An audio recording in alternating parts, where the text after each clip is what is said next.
Assalamualaikum warahmatullahi wabarakatuh. Bagaimana cara melakukan sholat sunnah jamak takhir?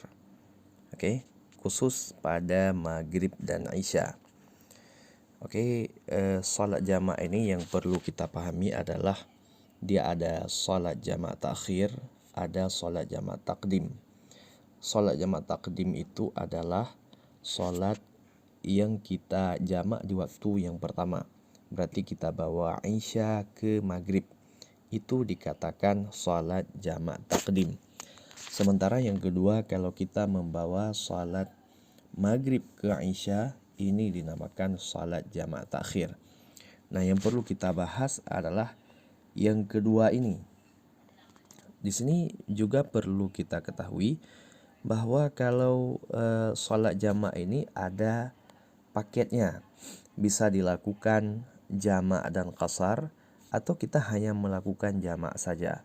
Nah, apa perbedaan dua hal ini? Oke, jamak itu adalah menggabungkan dua salat. Oke, seperti yang kita jelaskan tadi, kita membawa maghrib ke isya itu adalah menjamak salat, artinya menjamak takhir salat maghrib ke isya. Sementara satu lagi adalah qasar. Qasar itu memendekkan rakaat salat. Itu juga dibolehkan dalam musafir. Misalnya pada salat isya kita pendekkan, kita pangkas menjadi 2 rakaat saja. Yang sebelumnya rakaatnya 4. Tapi di salat maghrib itu tidak boleh kita pangkas karena salat maghrib rakaatnya 3. Jadi yang boleh dipangkas itu hanya pada salat yang rakaatnya 4. Misalnya zuhur, asar, itu boleh dipangkas rakaat menjadi 2 saat musafir. Oke. Nah, kita anggaplah kita melakukan sholat jamak beserta qasar.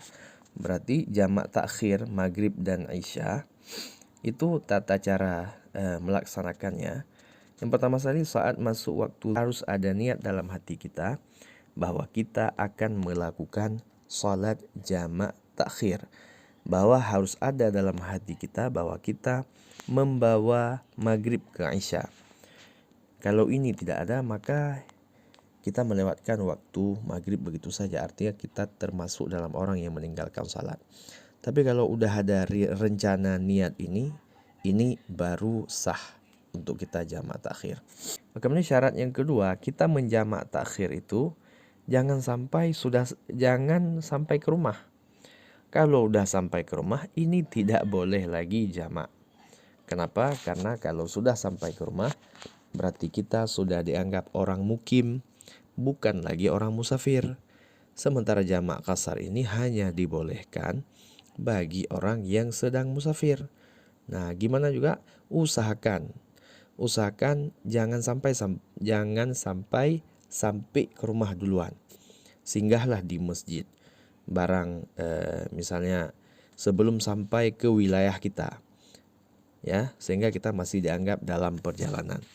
Singgah di masjid lalu salat. Bagaimana tata cara salatnya? Salat jamak takhir, yang pertama kita membaca niat.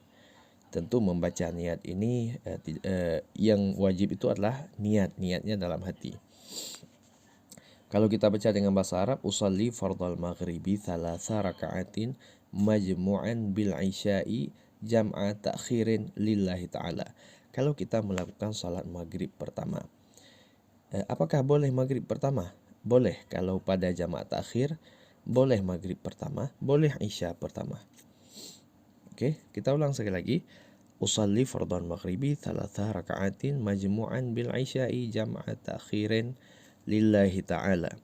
Artinya saya niat salat fardu maghrib 3 rakaat dijamak bersama isya dengan jamak takhir karena Allahu Ta'ala. Lalu selanjutnya mengerjakan salat maghrib yang dimulai dengan takbiratul ihram, diakhiri dengan salam, berdiri lagi dan berniat yang kedua yaitu isya. Salat isya, usalli fardal isya'i arba'a raka'atin majmu'an bil maghribi jam'a ta'khirin lillahi ta'ala. Oke, kalau bahasa Indonesianya, saya niat salat fardu isya 4 rakaat dijamak bersama salat maghrib dengan jamak takhir karena Allah Ta'ala. Dilanjutkan takbiratul ihram sampai selesai sholat isya. Kalau kita hanya jamak berarti sholatnya 4 rakaat. Tapi kalau kita sholatnya jamak dan qasar berarti kita sholatnya 2 rakaat saja. Jadi begitu penjelasannya tata cara sholat jamak takhir. Semoga bermanfaat ya. Wassalamualaikum warahmatullahi wabarakatuh.